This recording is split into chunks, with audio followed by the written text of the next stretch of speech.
ಭಯೋತ್ಪಾದನಾ ಕೃತ್ಯ ಸಮರ್ಥನೆ ಸರಿಯಲ್ಲ. ಕೇಂದ್ರ ಸಚಿವ ಪ್ರಹ್ಲಾದ್ ಜೋಶಿ ಹೇಳಿಕೆ.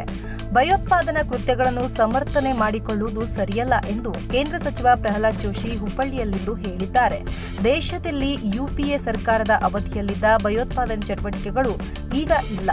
ಜಮ್ಮು ಕಾಶ್ಮೀರ ಸೇರಿದಂತೆ ಎಲ್ಲೆಡೆ 80% ನಿಗ್ರಹವಾಗಿದೆ.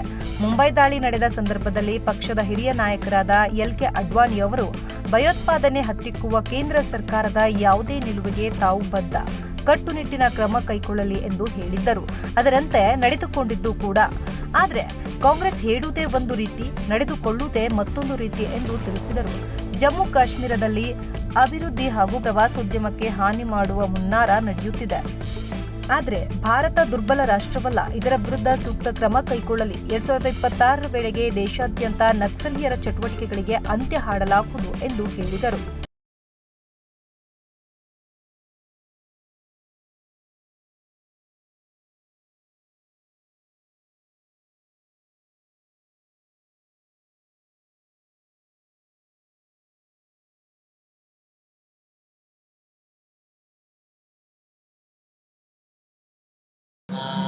ನಾವು ಅನೇಕ ಕ್ರಮಗಳನ್ನು ಕೈಗೊಂಡಿದ್ದೇವೆ. ಆ ಕ್ರಮಗಳಲ್ಲಿ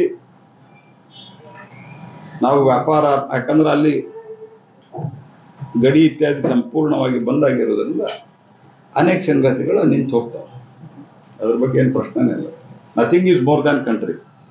ಸರಿ, ಬೆಳಗಾವಿ ವಿಚಾರದಲ್ಲಿ ಸರ್ವಪಕ್ಷ ಸಭೆಯನ್ನ ಮೋದಿಯವರು ಕರೆದಿದ್ರು. ಬಟ್ ಆ ಸರ್ವಪಕ್ಷ ಸಭೆಗೆ ಅವರೇ ಬರದೆ ಅಲ್ಲಿ ಬಿಹಾರದಲ್ಲಿ ಚುನಾವಣಾ ರಾಜನಾಥ್ ಸಿಂಗ್ ಅವರು ಮತ್ತು ಗೃಹ ಮಂತ್ರಿಗಳಿದ್ರಿಲ್ಲ, ಹಿಂದೆ ಟೆರರಿಸ್ಟ್ ಅಟ್ಯಾಕ್ ಆದಾಗ ಏನು ಮೀಟಿಂಗ್, ಆಲ್ ಪಾರ್ಟಿ ಮೀಟಿಂಗ್ ಯಾರು ಬಂದಿದ್ರಂತೆ? ರೆಗ್ಯುಲರ್ ಆಲ್ ಪಾರ್ಟಿ ಮೀಟಿಂಗ್ ಒಂದು ಸರ್ತೆನೋ ನೆಹರು, ಇಂದಿರಾ ಗಾಂಧಿ, ರಾಜೀವ್ ಗಾಂಧಿ, ಪಿ.ವಿ. ನರಸಿಂಹರಾವ್, ಮನಮೋಹನ್ ಸಿಂಗ್ ಒಂದ್ ಸರ್ತೆ ಬಂದಿಲ್ಲ. ಹಲವಾರು ಬಾರಿ ನಮ್ಮ ಪ್ರೈಮ್ ಮಿನಿಸ್ಟರ್ ಬಂದಾರೆ. ಹನಿಪಿಲಿ ಮಾತಾಡೋದು ಯಾರು ಸಂಬಂಧಿಸಿದ ರಕ್ಷಣಾ ಸಚಿವರು, ವಿದೇಶ ಮಂತ್ರಿಗಳು, ಆನಂತರ ಗೃಹ ಮಂತ್ರಿಗಳು ಎಲ್ಲ ಕೂತು ವಿವರಣೆ ಕೊಟ್ಟಿದ್ದಾರೆ. ಸಂಪೂರ್ಣವಾದಂಥ ವಿವರಣೆಯನ್ನು ಕೊಟ್ಟಿದ್ದಾರೆ.